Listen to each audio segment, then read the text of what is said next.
Hi there, welcome back to my channel. If you are a fan of the strange, dark, and mysterious delivered in story format, then you have come to the right place. Today, we are going to look at a case that defies every law of physics we hold dear. It is a story about a man who took a routine trip in a machine we use every single day, only to find himself in a place that mathematically and geographically should not exist. The man in the gray suit. The year was 2014, and the setting was a bustling metropolitan area in the heart of the American Midwest. Arthur Vance was a man who lived by the clock. At 54 years old, Arthur was a senior structural engineer for a firm that specialized in the very thing that would eventually become his nightmare: high-rise architecture. Arthur was a man of logic. He believed in blueprints, load-bearing walls, and the unyielding laws of gravity. He was the kind of man who wore a crisp, ironed shirt even on a Saturday and took his coffee black because distractions only cloud the data. He lived in a comfortable, albeit sterile, apartment on the 22nd floor of a prestigious building known as the Willow Creek Towers. On the evening of November 14th, Arthur stayed late at his office to finish a set of seismic calculations. By the time he packed his briefcase and headed for the parking garage, it was nearly 11 o'clock at night. The city was shrouded in a thick, freezing fog that seemed to swallow the streetlights whole. Arthur drove home, his mind still spinning with equations. He pulled into the underground garage of the Willow Creek Towers, parked his sedan in spot number 412, and walked toward the bank of elevators. There were 3 elevators in the lobby. Elevator 1 was out of service for maintenance. Elevator 2 was currently on the 30th floor. Elevator 3, however, was sitting right there on the G level, its brass doors polished to a mirror finish, waiting for him. Arthur stepped inside. The ascent that never ended. The interior of Elevator 3 was lined with mahogany wood panels and smelled faintly of floor wax and ozone. Arthur reached out and pressed the button for the 22nd floor. The button illuminated with a soft amber glow. The doors slid shut with a heavy mechanical thud, and the carriage began to rise. For the first 10 seconds, everything was normal. Arthur felt the familiar, slight pull of gravity against his soles. He watched the digital display above the door. 2, 3, 4. But then, as the display hit 7, the elevator didn't just move, it surged. Arthur later described it as the feeling of being in a jet engine during takeoff. The smooth hum of the cables turned into a low-frequency growl that he could feel in his molars. He reached out to steady himself against the handrail, but as he did, the amber light on the 22nd floor button flickered and went out. In its place, every single button on the panel began to glow a deep, pulsing crimson. Arthur pressed the stop button. Nothing happened. He pressed the alarm button. Silence. He picked up the emergency telephone, the 911 line, but when he put it to his ear, there was no dial tone. There wasn't even static. There was only the sound of a woman breathing on the other end, slow, rhythmic, and incredibly cold. He dropped the receiver, his heart hammering against his ribs like a trapped bird. He looked back up at the floor indicator. 98, 99, 100. The Willow Creek Towers only had 35 floors, defying every law of logic. Arthur watched in a state of paralyzed shock as the numbers continued to climb. 200, 500, 1,000. The speed was impossible. If the elevator were truly moving that fast, the G-force should have crushed him into a puddle on the floor, yet he felt light, almost weightless. Then the numbers stopped. The display didn't show a digit anymore. It showed a symbol, a horizontal line with a circle beneath it. A symbol Arthur, a career engineer, had never seen in any textbook. The elevator came to a halt. There was no ding, no smooth deceleration, just a sudden, violent stop that threw Arthur against the mahogany wall. The doors didn't open immediately. For 3 minutes, Arthur stood in total darkness as the lights inside the carriage failed. He shouted for help, his voice sounding thin and muffled, as if the air itself had become denser, harder to vibrate. Finally, with a sound like grinding stone, the doors began to slide open. Arthur expected to see a mechanical room or perhaps the roof of the building. He expected to see the night sky over the city. But what he saw when those doors fully retracted was something that would haunt his dreams for the rest of his life. The impossible floor. Arthur stepped out not because he wanted to, but because the air inside the elevator had become searingly hot, while the air outside the doors was deathly cold. He found himself standing in a hallway that looked exactly like the one on his own 22nd floor. The same beige carpet, the same sconce lighting, the same gold-leafed room numbers. But there was one terrifying difference. The hallway didn't end. Arthur looked to his left. The corridor stretched out for what looked like miles, narrowing into a single point of perspective in the distance. He looked to his right. It was the same. A perfectly straight, infinite line of identical doors and identical lights. He turned back to the elevator, desperate to get back inside, but the doors had already closed. He pressed the call button repeatedly, but the brass plate was cold and dead. He was stranded. Arthur began to walk. He had no choice. As he passed the doors, he looked at the numbers. They weren't in any logical order. 1, 10,000, 0, -4. He stopped at a door labeled Room 212, his own apartment number. With trembling hands, he reached for the handle. It was unlocked. He pushed the door open, expecting to see his living room, his recliner, and his collection of jazz records. Instead, he stepped into a space that defied the very concept of indoors. The room was a vast, open field of gray grass under a sky that was the color of a fresh bruise. There was no sun, no moon, and no stars. Just a flat, oppressive purple light that seemed to come from everywhere at once. And standing in the middle of that field, about 50 yards away, was an elevator bank. A single, freestanding structure of chrome and glass rising out of the dirt like a monument. Arthur ran toward it. His shoes thudded against the gray grass, which felt brittle like dried bone. As he reached the elevator, the doors opened automatically. Inside stood a man. He was wearing the same gray suit as Arthur. He had the same briefcase. He had the same black coffee stain on his left cuff from a meeting earlier that morning. The man was Arthur, but he was older, much older. His hair was snow white, and his skin was translucent, like parchment. The other Arthur looked at him with eyes that held a lifetime of sorrow and simply said, "You're early. The calculations aren't finished yet." The descent into reality. Before Arthur could speak, the other Arthur reached out and shoved him. It wasn't a violent shove, but it was firm. Arthur fell backward out of the chrome elevator and back through the door of room 212.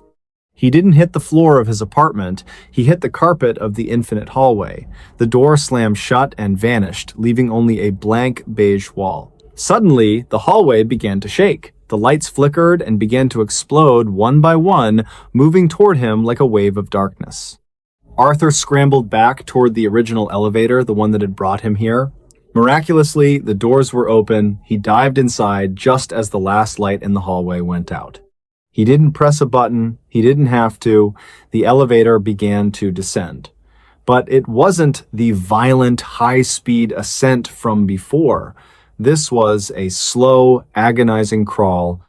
He could hear the cables straining, snapping one by one with sounds like pistol shots. 10, 9, 8. The display was working again. Arthur huddled in the corner, sobbing, praying to a god he hadn't spoken to in 30 years. When the doors finally opened, the bright fluorescent light of the Willow Creek Tower's lobby flooded the carriage. Arthur stumbled out, collapsing onto the marble floor. A security guard, a young man named Marcus, whom Arthur knew well, ran over to him. "Mr. Vance, are you okay? Where have you been?" Marcus asked, his voice filled with genuine alarm. Arthur looked up, gasping for air. I got stuck. The elevator. It went too high." Marcus looked at the elevator, then back at Arthur. He looked confused. "Mr. Vance, you just got into that elevator 5 seconds ago. The doors closed, they shook for a second, and then they opened right back up. You never even left the lobby." Arthur shook his head, pointing at his watch. "No, I was up there for hours.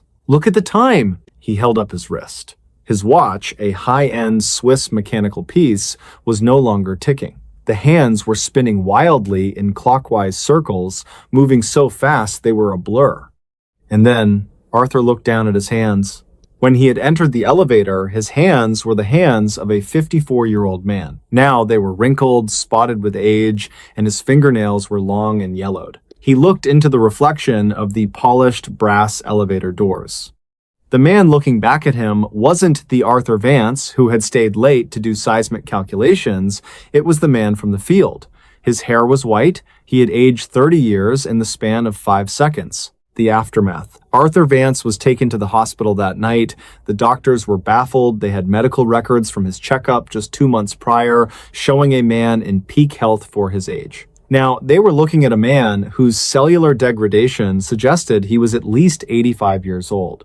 He had developed cataracts, advanced arthritis, and a heart murmur that hadn't existed that morning. The building management at Willow Creek Towers conducted a full forensic investigation of Elevator 3. They brought in the manufacturer, the city inspectors, and even independent consultants. They tore the machine apart piece by piece. They found nothing wrong. No mechanical failure, no electrical surge, no secret floors. However, they did find one thing that they couldn't explain. On the interior of the elevator ceiling, a place no passenger could reach and where no technician had worked in years, there was a single sentence scratched into the mahogany wood. It looked as though it had been carved with a fingernail. It read, "The sum of the parts is less than the whole of the void." Arthur Vance lived for another 3 days. He died in his sleep at the hospital, his body simply giving out from what the coroner described as extreme accelerated senescence. But the mystery doesn't end with Arthur's death. 6 months later, a new tenant moved into the Willow Creek Towers. A young woman, an architect herself, was taking Elevator 3 up to the 12th floor. When the doors opened, she found a small leather briefcase sitting in the center of the elevator floor. She took it to the lost and found. When the security guard, the same Marcus from that night, opened it, he found a set of seismic calculations for a building that hasn't been built yet. The date on the top of the papers wasn't 2014. It was 2044. And the signature at the bottom of the page in fresh, wet ink was Arthur Vance. The closing logic. If you go to the Willow Creek Towers today, you will find that Elevator 3 is permanently boarded up. The management claims it's due to structural concerns regarding the elevator shaft. But if you talk to the night guards, the ones who have been there a long time, they will tell you a different story. They will tell you that late at night, when the building is quiet and the fog rolls in from the lake, you can hear the sound of an elevator moving. You can hear the hum of the cables and the ding of a floor being reached. But the most chilling part isn't the sound of the machine. It's the sound that comes afterward. They say that if you stand close enough to the boarded up doors of Elevator 3, you can hear the sound of a man's voice, thin, old, and tired, whispering through the wood. He isn't asking for help. He isn't screaming. He's just counting. 1001, 1002, 1003. Waiting for a floor that doesn't exist to finally open its doors.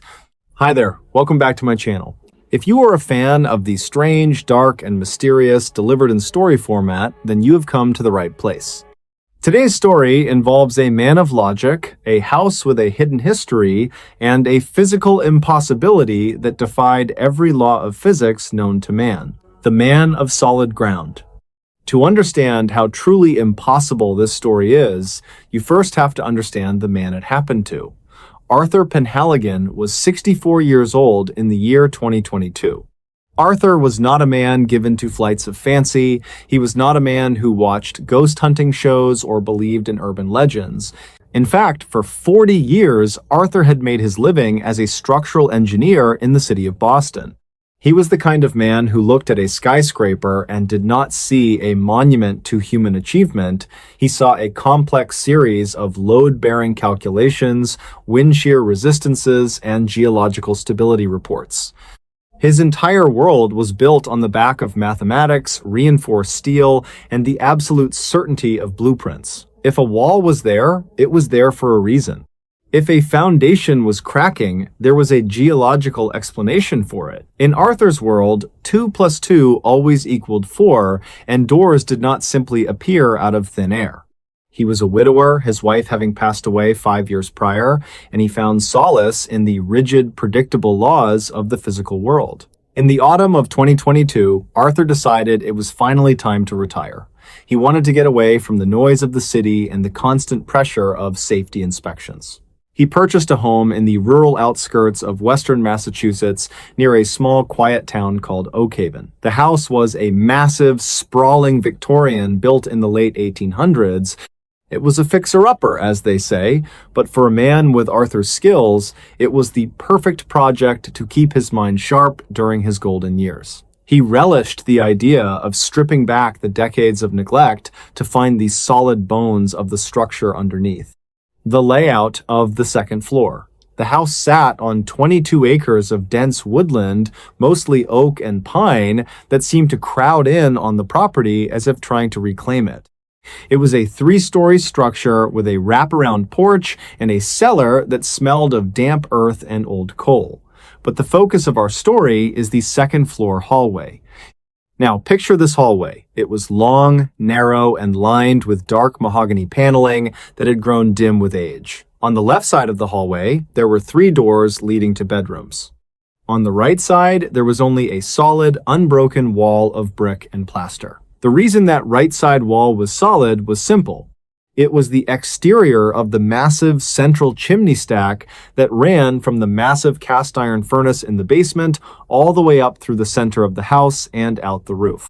Arthur had spent 3 weeks personally stripping the faded floral wallpaper from that hallway. He knew every inch of it. He had measured the thickness of the walls to ensure they could handle the weight of the new light fixtures he planned to install. He had checked the structural integrity of the chimney, even going so far as to use a borescope camera to inspect the internal flue. He knew for a fact that behind that right-hand wall was 16 inches of solid antique red brick. There was no void, there was no hidden closet, there was only the heavy, silent, and very much solid heart of the house. The first Tuesday in November. The events began on the first Tuesday of November. Arthur woke up at exactly 6:45 in the morning, just as he had done for 4 decades. The routine was his anchor. He made himself a pot of black coffee, watched the thick morning fog roll over the Berkshire Hills from his kitchen window, and then headed upstairs to continue his renovations. He was currently working on refinishing the floorboards in the main hallway. As he reached the top of the stairs and turned into the second floor hallway, he stopped dead in his tracks. His coffee mug nearly slipped from his hand, the hot liquid splashing slightly against his thumb, but he did not even feel the sting. There, on the right side of the hallway, the side that should have been solid brick, was a door. It was not a modern door. It was a heavy, ornate door made of dark walnut with a tarnished brass handle and an old-fashioned skeleton key lock. It was set perfectly into the wall, with molding that matched the rest of the 19th century woodwork so perfectly it looked as if it had been there for 100 years. Arthur stood there for what felt like 10 minutes, just staring. His mind, the mind of a professional engineer, began to race. He thought he must be having a stroke or perhaps some form of late-onset dementia. He checked his vision, rubbing his eyes until they were red. He looked back down the stairs, then back at the door. It did not disappear. It was physical. It was real. It cast a shadow on the floorboards he had just sanded the day before. He walked up to it and placed his hand on the wood. It was ice cold, colder than the rest of the house, which was kept at a comfortable 68 degrees. He knocked on the door. Instead of the dull, muffled thud of a door leading to a brick-filled closet, he heard a hollow, echoing sound as if there was a vast, empty space on the other side. This was a physical impossibility. Behind that door should be the central chimney. If he were to walk through that door, he should be standing inside a column of solid, soot-stained brick. The investigation. Arthur did what any rational man would do. He went to the basement to get his tools. He He grabbed his heavy-duty sledgehammer, a high-lumen flashlight, and a set of blueprints he had sketched himself after measuring the house. He was determined to find the trick. Perhaps there was a secret compartment he had missed, but 16 inches of brick does not just move. He returned to the hallway, half expecting the door to be gone, but it was still there, standing silent and imposing against the mahogany. He took his measuring tape and measured from the top of the stairs to the door, 7 feet, 4 inches. Then he went into the bedroom on the opposite side of the wall and measured the interior dimensions of the chimney stack from that side. The math did not work. The door was occupying a space that, according to the laws of geometry and the physical constraints of the house, simply did not exist. He reached for the brass handle. It was frozen solid. He turned it with all his might, his knuckles turning white, but it would not budge. It felt as though the door was not just locked, but fused to the frame. Then he noticed something that chilled him to the bone. From the bottom gap of the door, the tiny space between the dark wood and the floorboards, a faint, rhythmic sound was coming. Thump, thump, thump. It sounded like a heartbeat. A very slow, very heavy heartbeat that seemed to vibrate in Arthur's own chest. Arthur backed away, his breath coming in short, ragged gasps. He spent the rest of the day in his living room on the first floor with a loaded shotgun across his lap. He did not believe in ghosts, but he did believe in intruders, and he could not rule out that some master carpenter had played an elaborate, impossible prank on him while he was sleeping. He stayed awake, watching the clock on the mantel. The midnight change. That night, Arthur could not sleep. He lay in bed, listening to the house creak in the wind.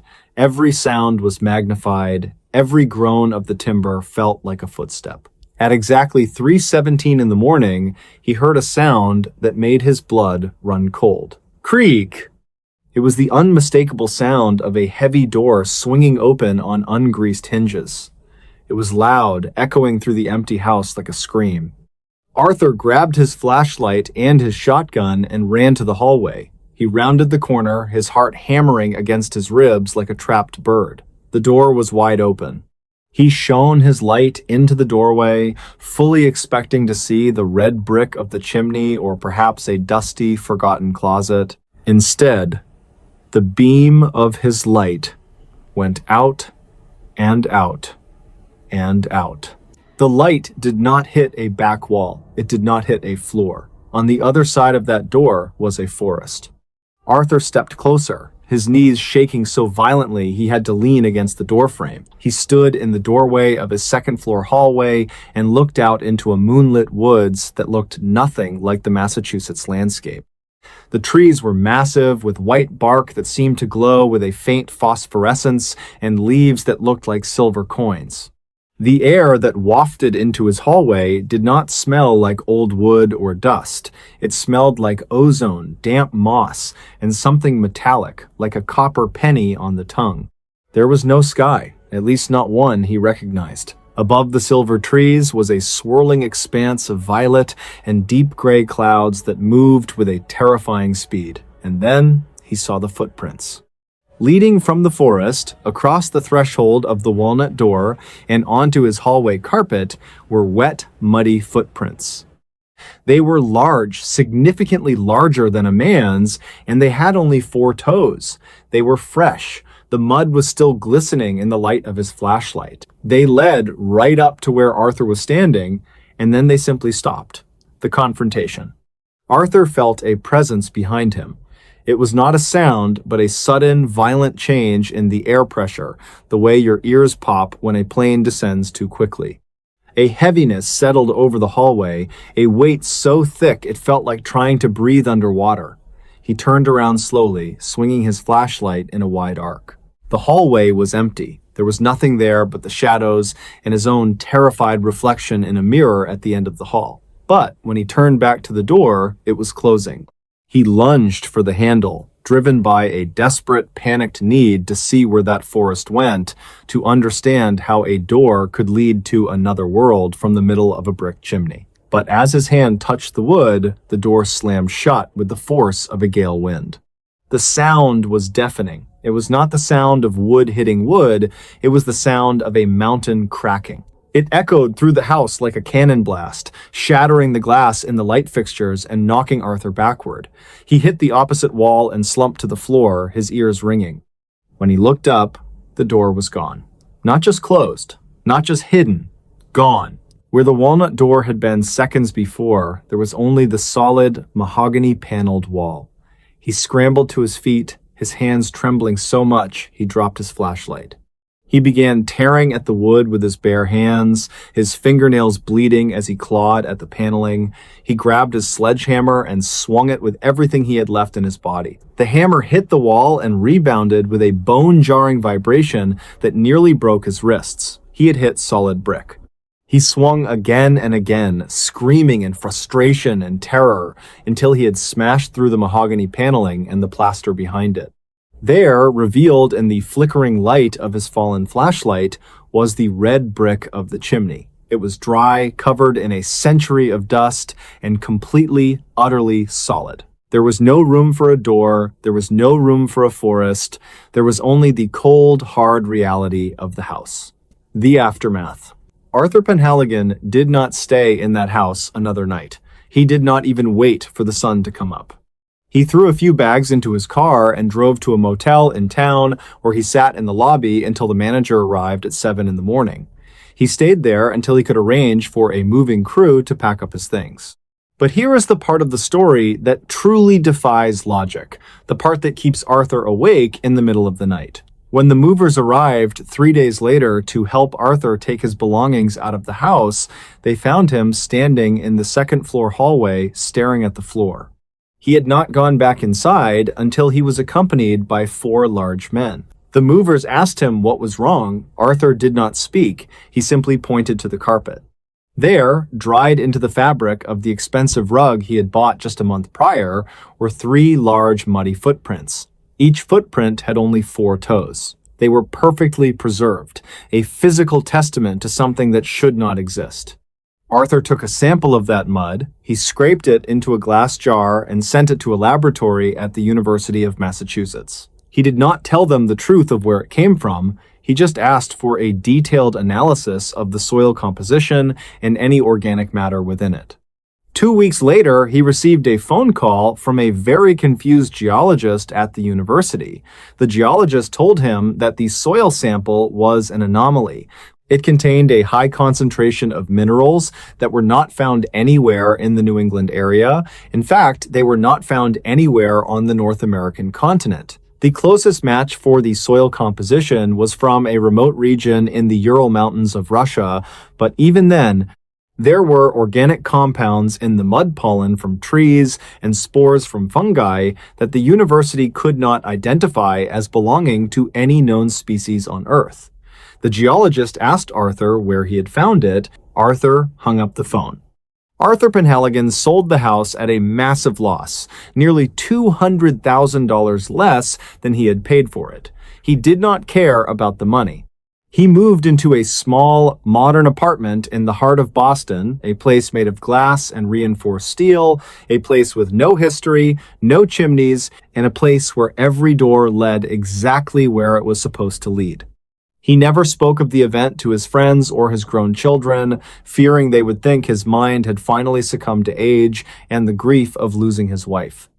But every night before he goes to sleep in his sterile, brightly lit apartment, Arthur does something. He takes a piece of blue painter's tape and he marks the floor in front of every door in his home. He marks the closet, the bathroom, and the front entrance. He wants to see if the tape is broken in the morning. He wants to see if anything has come through while he was dreaming, because even though the walnut door is gone and the brick is solid once again, Arthur knows one thing for certain. In the world of the strange, dark, and mysterious, just because you can't see the door anymore doesn't mean it isn't still there, waiting for the clock to strike 3:17 in the morning. Hi there, welcome back to my channel. If you are a fan of the strange, dark, and mysterious delivered in story format, then you have come to the right place. Today's story involves a stretch of wilderness in the Pacific Northwest that defies every law of nature, a place where the geography shifts like liquid and the silence is louder than a scream. It is a place where people go missing in the blink of an eye, but their voices never truly leave. The Green Labyrinth. Deep within the jagged peaks of the Cascade Range, tucked away in a corner of Washington state that does not appear on most commercial maps, lies a valley known to the local old-timers as the Echo Basin. On paper, it looks like any other 1,000-acre stretch of old-growth timber. It is filled with massive Douglas firs, ancient cedars, and a floor covered in a carpet of moss so thick it swallows the sound of a footfall before the boot even hits the ground. But the people who live in the small, forgotten logging towns nearby, people who have spent 40 or 50 years working that land, they do not go into Echo Basin. They tell stories of compasses that spin in frantic circles and watches that simply stop ticking the moment you cross the invisible perimeter of the valley. But more than that, they talk about the returning voices. In late September of 1994, a man named Thomas Miller decided that these stories were nothing more than campfire tales designed to keep tourists away from prime hunting grounds. Thomas was 55 years old, a retired structural engineer from Seattle, and a man who believed strictly in the laws of physics and the reliability of a good topographical map. He was joined by his younger brother David and David's 22-year-old son Caleb. They were experienced outdoorsmen, they had high-end gear, satellite communicators, which were quite rare and expensive back then, and enough supplies to last them 10 days. They were looking for elk, but what they found was something that would challenge their sanity and everything they understood about the world: the disappearance. It was the third day of their trek. The sun was high, and the sky was a piercing, cloudless blue. They were hiking along a ridgeline that overlooked a deep, bowl-shaped depression in the forest. According to Thomas's map, there should have been a creek at the bottom, but as they looked down, all they saw was a dense, shimmering fog that seemed to stay stationary despite a stiff breeze blowing across the ridge.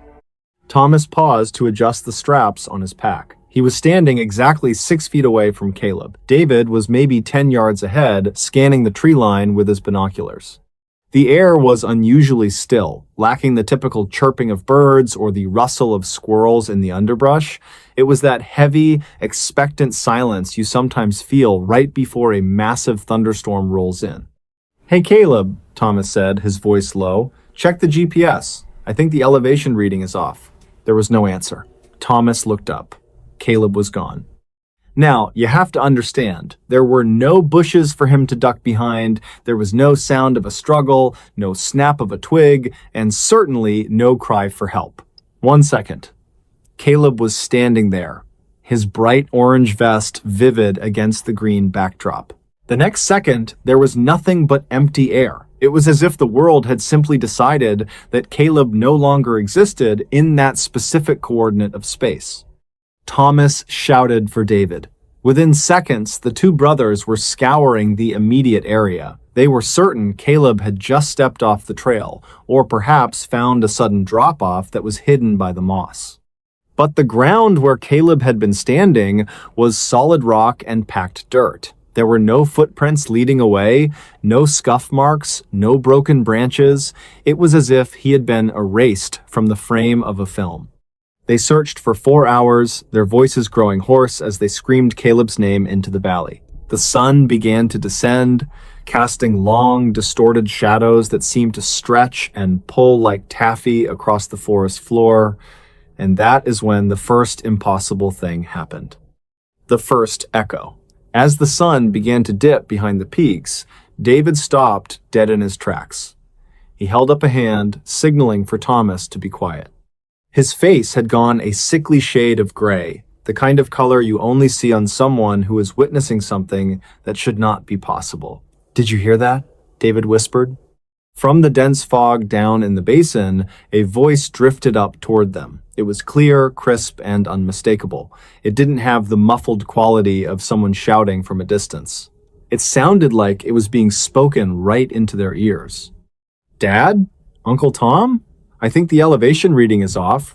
Thomas felt a chill run down his spine that had nothing to do with the mountain air. That was the exact sentence Caleb had been about to respond to only hours earlier. But the voice didn't sound like it was coming from a person in distress. It lacked the fear you would expect from a young man lost in the woods at night. It sounded like a recording being played back through a high-quality speaker hidden somewhere in the trees. "Caleb!" David roared, sprinting toward the edge of the slope. "Caleb, stay where you are! We're coming!" The voice answered back instantly, but it wasn't a call for help. "Caleb!" David roared, sprinting toward the edge of the slope. The forest had just repeated David's own words back to him, but it wasn't an echo. An echo fades. An echo loses clarity. This was an exact, perfect replication of David's voice, including the specific gravelly tone and the desperation in his lungs. But it didn't stop there. The voices began to overlap. "Dad?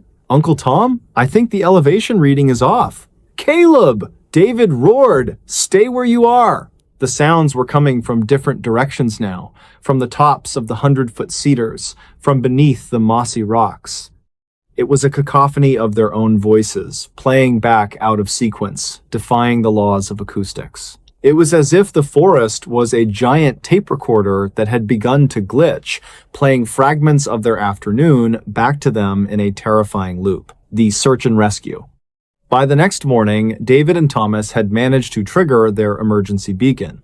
Within 6 hours, a search and rescue team, or SAR, consisting of 12 highly trained individuals, arrived via helicopter.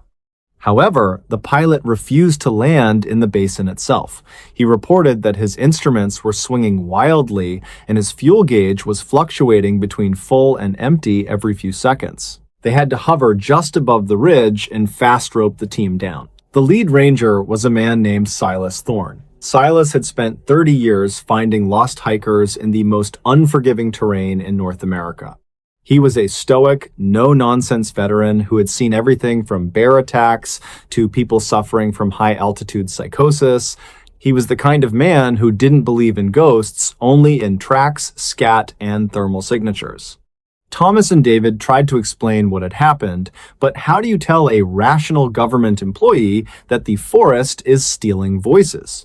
Silas listened, his expression neutral. He ordered his team to set up a grid search. They moved into the basin, entering that strange, stationary fog. Almost immediately, the technical gear began to fail. The high-end radios the team used began to emit a strange sound. It wasn't static, it was music. Old big band music from the 1930s and 1940s, the kind of tunes you'd hear at a ballroom dance 70 years ago. It was bleeding through the encrypted channels, clear as a bell. By noon on the second day of the official search, the SAR team found Caleb's gear. It was located 3 miles from where he had vanished, deep in the heart of the basin, where the trees grew so close together that the sunlight never touched the ground. His backpack was sitting in the middle of a small clearing. It hadn't been dropped or tossed in a panic. It was placed perfectly upright, the straps neatly tucked in, as if someone had spent several minutes arranging it for a museum display. Inside the pack, everything was dry and intact. His water bottle was full. His snacks were unopened, but his boots were sitting on top of the pack. They were tied together by the laces in a complex decorative knot that would have taken 20 minutes to tie by hand. It was a knot that neither Caleb nor his father had ever seen before. There were no footprints around the bag. None. The moss was undisturbed for 20 yards in every direction. There were no signs of a struggle, no animal tracks, and no human prints. It was as if the bag had been lowered from the heavens by a crane, or perhaps it had simply materialized there, the impossible sighting. It was during the 3rd night of the search that Silas Thorne saw something that would cause him to resign from the National Park Service only 2 weeks later. Silas was camping alone on a small rocky outcrop, keeping watch while the rest of the team rested in a base camp a mile away. He was a man who prided himself on his iron nerves. He was sipping coffee from a thermos when he heard the sound of footsteps. Heavy, rhythmic footsteps on dry leaves. He clicked on his high-powered flashlight and swept the beam across the darkness. The light hit a figure standing near a massive hemlock tree about 50 feet away. It was a woman. She was wearing a red wool coat and a pillbox hat, a style of clothing that hadn't been common since the early 1960s. She was standing perfectly still, her back to Silas. "Ma'am?" Silas called out, his hand moving toward his radio. "Are you lost? This is search and rescue." The woman didn't move. Silas began to approach her, his heart hammering against his ribs. He felt a strange sensation in his teeth, a metallic taste like he had been chewing on aluminum foil. As he got within 20 feet, the woman began to speak, but she didn't speak to him. "It's a lovely day for a picnic, Arthur," she said. Her voice was thin and melodic, like a radio broadcast from a bygone era. "I hope you brought the sandwiches." Silas froze. "Ma'am, I need you to turn around." The woman turned. Or rather, her body rotated without her feet moving, like a statue on a turntable. And when the light hit her face, Silas almost dropped his flashlight. She didn't have a face. It wasn't that she was injured. It was as if her features had been smoothed over with hot wax. Where her eyes, nose, and mouth should have been, there was only pale, featureless skin. And yet, the voice continued to come from her. Only now, the voice changed. "Arthur, did you hear that? I think the elevation reading is off." She was now speaking in Caleb's voice. Then, in Thomas's voice. Then, in a voice Silas recognized with a jolt of pure terror as his own mother's voice, a woman who had passed away 20 years prior in a hospital in Ohio. Silas didn't run. He couldn't. He was paralyzed by a sensation he later described as temporal vertigo. He felt as if the ground beneath him wasn't solid, but a thin veil stretched over a bottomless void. He watched as the woman in the red coat simply dissolved. She didn't fade away. She broke apart into thousands of small, glowing particles that rose into the canopy like embers from a fire, leaving behind only the smell of ozone and old perfume. The return of the missing. The search was called off after 14 days. Caleb was never found. No body, no clothing, no blood, just the backpack and the boots with the impossible knots. The official report listed the cause of disappearance as unknown, likely involving a fall into an undiscovered subterranean fissure. But the story doesn't end there. Exactly 1 year later, in September of 1995, Thomas Miller returned to the edge of Echo Basin. He was a broken man. He couldn't sleep. He couldn't eat. He was a man possessed by the need to understand what had happened to his nephew. He sat on the same ridge where Caleb had vanished, holding a pair of binoculars and a heavy jacket against the autumn chill. As the sun began to set, the fog in the basin began to glow with a faint, bioluminescent green hue. It wasn't a reflection of the sky. The light was coming from within the mist itself. Thomas looked through his binoculars and saw a figure walking through the fog. It was Caleb. He looked exactly the same as the day he disappeared. He wasn't older, he wasn't dirty, he was wearing his orange vest, he was carrying a walking stick. Thomas grabbed his gear and scrambled down the slope, screaming Caleb's name with every ounce of breath in his lungs. He ignored the thorns tearing at his skin and the rocks bruising his knees. He reached the spot where he had seen the figure. It was empty. But as he stood there, gasping for air, he heard a sound. It was the sound of a zipper. He turned around. 10 feet away, a tent was pitched. It was an old-fashioned canvas tent, the kind used by hikers in the 1930s. A man stepped out of the tent. He was tall, thin, and wearing a flannel shirt and suspenders. He looked like he had stepped right out of a black and white photograph. "Pardon me," the man said to Thomas. "Have you seen my wife? She went to pick berries and hasn't come back. She's wearing a red wool coat." Thomas stared at the man. He noticed that the man's shadow was pointing toward the moon, even though the sun was setting in the opposite direction. The man's watch, hanging from a chain on his vest, was spinning backwards so fast the hands were a blur. I haven't seen her," Thomas stammered. "That's a shame," the man said. He then looked directly at Thomas, and his eyes were not eyes at all. They were like looking into two tiny swirling galaxies full of stars and spinning nebulae. "You should leave before the voices catch up to you. They like the new ones the best." The man and the tent vanished instantly. Not a second later, Thomas heard Caleb's voice right behind his ear. "Uncle Tom?" Why didn't you help me?" Thomas turned, but there was no one there. The voice came again, from a different spot. "Uncle Tom? I think the elevation reading is off." Then 1,000 voices erupted from the trees. They were the voices of every person who had ever been reported missing in the Cascade Range over the last 100 years. They were crying, laughing, whispering, and screaming. There were voices of children calling for their mothers, voices of old men reciting poetry, and voices of people screaming in languages Thomas didn't recognize. And they were all saying the same thing, overlapping into a terrifying wall of sound. "We are still here. We are just waiting for the door to open again." The aftermath. Thomas Miller was found 3 days later by a group of hikers on a trail nearly 15 miles away from Echo Basin. He was catatonic, his eyes fixed on the horizon. His hair, which had been salt and pepper when he started his hike, was now snow white. He refused to speak for 6 months.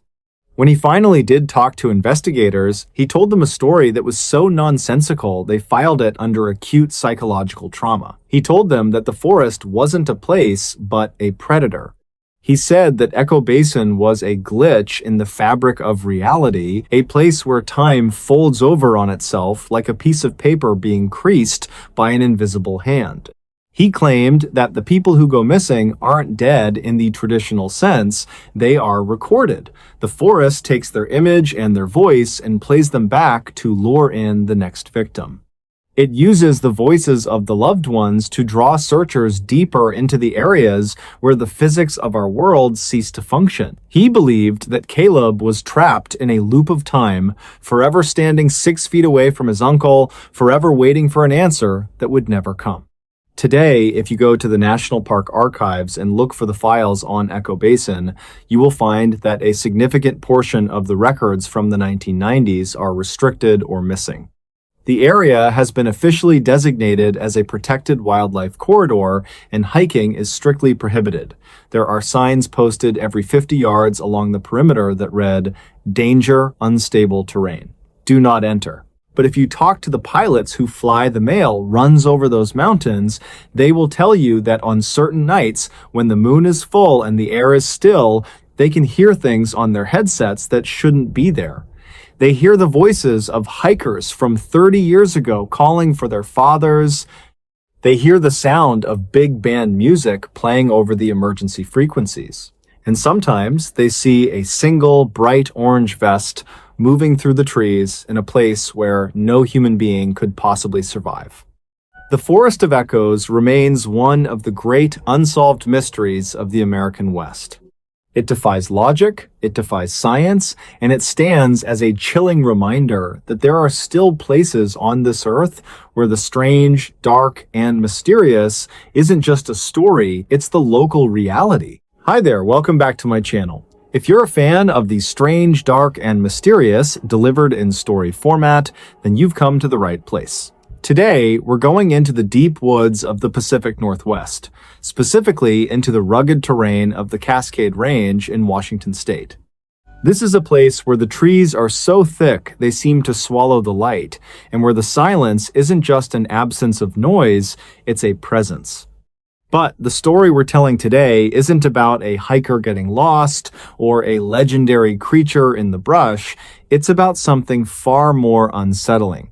It's about a man named James, a retired civil engineer who spent his entire career looking at blueprints and topographical maps. He was a man of logic, a man of hard lines, and absolute measurements. He didn't believe in ghosts, and he certainly didn't believe in magic. Until he found the map. The discovery at the estate sale. It was a Tuesday in late October, the kind of afternoon where the fog hangs low and heavy, clinging to the damp pavement. James was at an estate sale in a sleepy suburb of Seattle. The house belonged to a man who had passed away at the age of 98, a former surveyor for the United States Geological Survey. In the back of a dusty garage, tucked inside a weathered leather tube, James found it. It was a hand-drawn map dated 1954. At first glance, it looked like a standard topographical survey of a region known as the Dark Divide. But as James unrolled it on his dining room table that evening, he noticed something that made his blood run cold. In the center of the map, nestled between two well-known peaks, was a valley. It was labeled the Shimmering Basin. James knew this area like the back of his hand. He had hiked it, surveyed it, and studied the satellite imagery for decades. The problem: there is no basin between those two peaks. In reality, those two mountains are connected by a sheer, impassable granite ridge. There is no valley. There is no basin. There is only a wall of rock. And yet, the map was incredibly detailed. It showed specific elevations, the winding path of a creek named Sorrow's Run, and a small cluster of structures marked as the settlement. James assumed it was a trap street, a fake entry cartographers sometimes use to catch people infringing on their copyright. But this wasn't a commercial map, it was a private, hand-penciled surveyor's log. The first inconsistency. James couldn't let it go. He spent the next 3 days comparing the 1954 map to modern GPS data. Logic told him the old surveyor had simply made a mistake. Maybe he was tired, maybe the weather was bad, and he hallucinated a valley where there was a mountain. But then, James looked closer at the handwriting. Beside the creek, there were tiny notes written in a frantic, shaky script. One note read, "The birds here don't fly, they only fall." Another note near the settlement said, "Time is 4 minutes slower by the well." For a man like James, this was nonsense. But for a man with a lot of time on his hands and a lingering sense of adventure, it was a challenge. He decided he was going to find this non-existent place. He packed his gear, took his compass, and headed for the trailhead of the Dark Divide, into the void. The hike was brutal. By the second day, James reached the base of the granite ridge, where the map claimed the entrance to the basin should be. He stood there, looking at a wall of stone that rose 3,000 feet into the air. There was no gap, there was no pass. James laughed to himself, feeling like a fool. He turned to leave, but then he looked down at the map one more time. He realized he was standing exactly where the map showed a trail called the Needle's Eye. According to the paper in his hand, the entrance wasn't through the mountain, but behind a specific outcrop of hemlock trees. He pushed through a dense thicket of old-growth forest, expecting to hit more rock. Instead, the air suddenly turned incredibly cold. His breath hitched in his chest as the temperature dropped 30 degrees in a single step. He stepped through the trees and stopped. The granite wall was gone. In its place was a narrow, winding canyon that seemed to fold into the earth. It defied every law of geology James knew. Looking up, the sky wasn't the gray-blue of a Washington afternoon. It was a deep, bruised purple, even though it was only 2 in the afternoon. The Shimmering Basin. James walked for what felt like hours, though his watch seemed to have stopped. The hands were twitching back and forth between 12 and 1, never moving forward. Eventually, the canyon opened up into a valley. It was the Shimmering Basin, but it didn't look like nature. The trees were translucent, their leaves vibrating with a low hum. The creek, Sorrow's Run, flowed uphill in some sections, the water moving with a viscous, honey-like consistency. And then he saw them. The settlement. There were about a dozen cabins made of a wood that looked like polished bone. There was no smoke in the chimneys. There were no sounds of dogs barking or people talking. There was only the hum of the trees. James approached the central cabin. The door was wide open. Inside, a table was set for 4 people. The food on the plates, bread and some kind of fruit, looked fresh, as if it had just been served. But when James reached out to touch the bread, it disintegrated into fine gray ash. On the wall of the cabin hung another map. James walked over to it, his heart hammering against his ribs. This map wasn't of the Cascade Range. It was a map of the world, but everything was wrong. The continents were shifted. There was a massive landmass in the middle of the Atlantic, and in the corner of the map, there was a red dot labeled, "You are here." Beside the red dot, there was a list of names. James scanned the list, and his breath stopped. At the very bottom of the list, written in fresh, wet ink, was his own name, James Miller. The Escape and the Aftermath. Panic took over. James turned and bolted out of the cabin. He didn't follow the trail, he just ran. He scrambled through the canyon, his lungs burning, the bruised purple sky pressing down on him like a physical weight. He burst through the hemlock thicket and collapsed on the forest floor. When he looked up, the sun was shining. The granite wall was back, towering over him, solid and indifferent. He looked at his watch. It was ticking again, but instead of being 2:30 in the afternoon on a Wednesday, it was 4:15 in the morning on a Friday. He had been gone for nearly 2 days, though it felt like 20 minutes. James hiked back to his truck, drove home in a daze, and immediately went to his dining room table to find the 1954 map. He wanted to burn it. He wanted to erase it from existence. But when he unrolled the leather tube, the map was blank. The ink had vanished. The paper was yellowed and brittle as if it were hundreds of years old. The final mystery.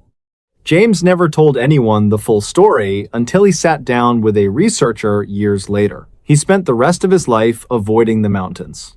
He became obsessed with time, keeping 32 different clocks in his house, all synchronized to the second. But here is the part that defies all logic. 3 years after James's experience, a survey crew was sent into that same area of the Dark Divide to investigate reports of magnetic anomalies. They never found a valley, they never found a basin. However, they did find something at the base of that granite ridge. Wedged into a crack in the rock, 60 feet above the ground, where no human could reach without climbing gear, was a small leather-bound journal. Inside the journal, there was only one page with writing on it. It was a list of names of people who had gone missing in the Pacific Northwest over the last 75 years. And at the very bottom of that list, written in the same shaky 1954 handwriting, was the name of the man who had sold James the map at the estate sale. Beside his name was a single note. He found the way back. I did not. The world is a lot bigger than we think, and the maps we use to navigate it are only as good as the reality we choose to believe in. Sometimes there are places that don't exist on our maps because they aren't meant for us. And if you ever find a map that shows a place that shouldn't be there, do yourself a favor, don't go looking for it. Hi there, welcome back to my channel. If you are a fan of the strange, dark, and mysterious delivered in story format, then you have come to the right place. Because today, we are going to look at a case that defies every law of physics, every pillar of logic, and every ounce of common sense that we use to navigate our daily lives. This is a story about a man named Elias Thorne, a piece of technology that should not have functioned, and a series of images that quite literally should not exist in our reality. The man who liked the silence. Elias Thorne was 62 years old, and for the better part of 4 decades, he had lived a life defined by solitude and precision. Elias was a retired surveyor for the United States Forest Service, a man who had spent his career mapping the most rugged, unforgiving corners of the Olympic Peninsula in Washington state.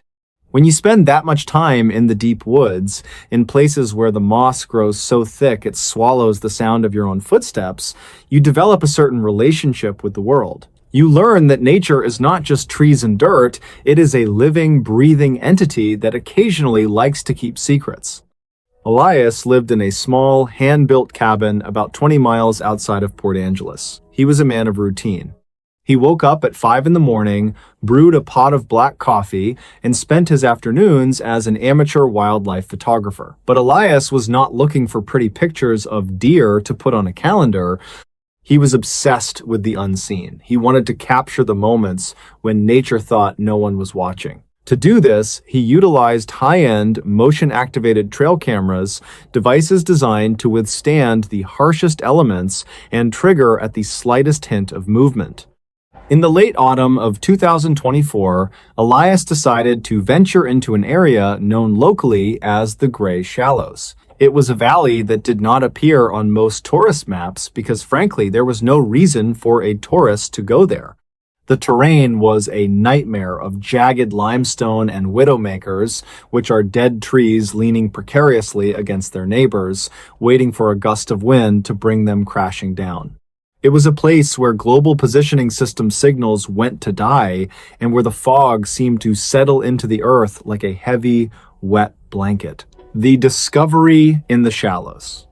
On a Tuesday afternoon, while Elias was scouting for a new location to mount his latest camera, a top-of-the-line Apex Sentinel, he spotted something caught in the roots of a massive, upended Sitka spruce. At first, he thought it was just a piece of rusted logging equipment from the early 1900s, but as he climbed down into the muddy depression, he realized it was a camera. Now, this was not one of his cameras. It was an old, heavy, metallic box, roughly the size of a toaster. It looked like a prototype from the late 1970s or early 1980s, but there were no brand names on it. No Nikon, no Canon, no Bushnell. Just a series of hand-etched numbers on the side, 00149. The casing was pitted and scarred, covered in a strange iridescent film that felt oily to the touch. Despite the fact that it looked like it had been buried in the muck for 30 years, the lens, a thick, bulging piece of glass, was crystal clear. Not a single scratch, not a speck of dirt. It looked back at Elias like a cold, unblinking eye. Elias took the device back to his cabin. He was curious, but he was also a professional. He knew that electronics left in the damp Pacific Northwest for decades usually turned into a corroded mess of copper and plastic. But when he got it under the bright lights of his workbench and managed to pry open the back panel, he did not find a film reel or a standard secure digital card. He found a single, solid block of a black, glass-like material. It had no ports, no pins, and no obvious way to interface with a computer. And yet, as he touched the black block, a small screen on the back of the camera, a screen that should not have had any power, flickered to life. The first recording. The backward rain. Elias sat back, his heart hammering against his ribs. He was a man of science, a man of measurements. He told himself there must be a long-life lithium battery buried deep inside the casing. But as the screen stabilized, he saw a playback menu. There was only one file recorded on the device. The timestamp at the bottom of the screen read December 31st, 9999. Elias chuckled nervously. Glitch in the software, he muttered to the empty room. He pressed the play button. The footage started with a burst of static that sounded like human whispering played at triple speed. Then the image cleared. The camera was positioned in the exact same spot where Elias had found it, the roots of the Sitka spruce. But the forest looked different. The trees were not spruce or fir, they were towering, fern-like structures that pulsed with a faint bioluminescent purple light. In the frame, it was raining, but the rain was not falling from the sky. The droplets were rising from the ground, hovering for a split second in midair, and then accelerating upward into a sky that was the color of a fresh bruise. Elias leaned in closer. He looked for signs of a hoax, like computer-generated imagery or a prank by some tech-savvy hikers, but the lighting was too perfect. The way the light refracted through the upward-moving water was physically flawless. As he watched, a creature moved across the background. It was roughly the size of a black bear, but it moved with the jerky, unnatural gait of a stop-motion animation. It had too many limbs, and as it walked, it left footprints in the air that stayed glowing for several seconds before fading. The second minute, the observer. The footage was 10 minutes long. By the 3-minute mark, the camera's perspective began to shift, even though the device was clearly stationary. It was as if the space around the camera was warping.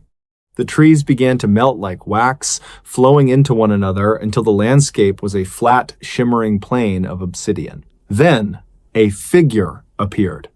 It started as a pinprick of white light in the center of the frame. Slowly, it grew larger, walking toward the lens. As it got closer, Elias felt a cold sweat break out across his forehead. The figure was a man. He was wearing a Forest Service uniform, the exact same olive drab jacket and wide-brimmed hat that Elias had worn for 30 years. The man on the screen stopped 10 feet from the camera.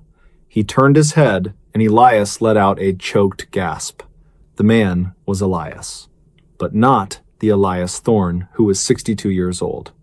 It was an Elias Thorne who looked to be perhaps 100 years old. His skin was like translucent parchment, and his eyes were not eyes at all. They were twin voids of swirling golden dust. The Elias on the screen did not look into the lens. He looked through it. He reached into his pocket and pulled out a small metallic box, the same box Elias was holding in his hands right now. The elderly Elias knelt down and placed the camera into the roots of a tree that had not grown yet. But here is where the logic of our universe breaks. As the man on the screen set the camera down, the background behind him began to cycle through time at an impossible velocity. Elias watched as the seasons blurred into a brown and white smear. He watched the massive spruce tree rot into nothing in a matter of seconds, and then saw a tiny sapling sprout and grow into a giant in the span of a breath. The man remained stationary, unaffected by the thousands of years passing around him. He leaned forward, his face inches from the lens, and he spoke. There was no audio, but Elias Thorne knew exactly what was being said. He could read his own lips perfectly. The man said, "Do not look at the final frame." The defiance of logic. Elias should have stopped the video. Every instinct honed over 6 decades of survival told him to take the camera, drive to the middle of the Elwha River Bridge, and hurl it into the freezing water below. But curiosity is a heavy weight, and Elias was a man who had spent his life trying to see what was not meant to be seen. He let the video play.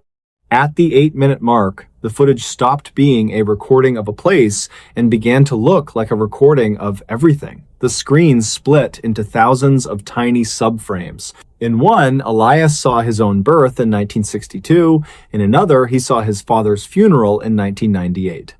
In a third, he saw himself sitting at his workbench at this very moment, watching the screen. He turned his head sharply, looking over his shoulder. The cabin was empty. The door was locked. The only sound was the ticking of the clock on the wall and the heavy thud of his own heart. But on the screen, the version of him sitting at the workbench turned his head at the exact same millisecond. The Elias on the screen then did something Elias did not do. The screen Elias reached out and touched the monitor. Elias Thorne felt a cold physical pressure on the back of his hand. He looked down. There was no one there. But on the screen, he could see the fingers of his future or past self-pressing against his skin. The subframes began to merge, collapsing back into a single image. The timestamp was now flickering wildly, counting down from 100 to 0. 90, 80, 70. The image on the screen was no longer the forest, it was a view of the Earth from deep space. But the Earth was different. It was cracked, like a dry marble, and a great eye, an eye so large it dwarfed the moon, was peering through the center of the planet. It was not a biological eye. It was made of gears, clockwork, and screaming faces. The final frame. Elias reached for the power button. His hand was shaking so violently he knocked a jar of nails off his workbench. They hit the floor with a sound like a gunshot. Clatter. He missed the button. The countdown hit 10. 10, 9, 8. He lunged for the black block, intending to rip it out of the casing. But the block was no longer solid. It had become a liquid, a swirling pool of midnight that began to pour over his fingers. It was not cold, and it was not hot. It felt like nothing. It felt like the absence of touch. 7, 6, 5. The image on the screen zoomed in. It zoomed past the great eye, past the gears, past the screaming faces, and into a single dark room. In that room, there was a pedestal, and on that pedestal sat a human heart. It was still beating, but it was not pumping blood, it was pumping light. Each time the heart contracted, a new star appeared in the background of the frame. Each time it expanded, a star went dark. 4, 3, 2. Elias screamed. He did not scream because he was afraid of death. He screamed because he realized the heart on the screen was his. He could feel the rhythm of the stars in his own chest. He was the engine of the universe, and the engine was failing. 1. The screen went white. Not a digital white, but a white so bright it felt like a physical weight pressing against his eyeballs. Elias felt himself being pulled not toward the camera, but into himself.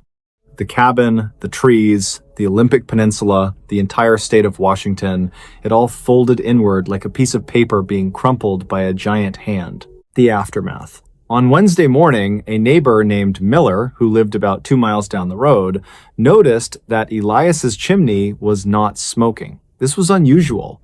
Elias was a man of habit, and the November air was biting. Miller walked up the trail to the cabin and knocked on the door. No answer. He tried the handle. It was unlocked. When Miller stepped inside, he found the cabin exactly as it should be. The coffee pot was cold, but half full. The jar of nails was overturned on the floor. Elias Thorne was nowhere to be found. But sitting on the workbench was a camera. It was a rusted, metallic box with the numbers 00149 etched into the side. Miller, being a curious man himself, picked up the camera. He noticed it felt unusually light, almost as if it were hollow. He turned it over in his hands and saw a small screen on the back. It was dark. He pressed a button. The screen flickered to life. There was one file on the device. The timestamp read November 14th, 2026. That was tomorrow's date. Miller pressed play. The footage was a single static shot of the interior of the cabin. In the center of the frame was Miller himself standing at the workbench holding the camera. In the video, Miller looked confused. He looked around the room just as the real Miller was doing at that very second.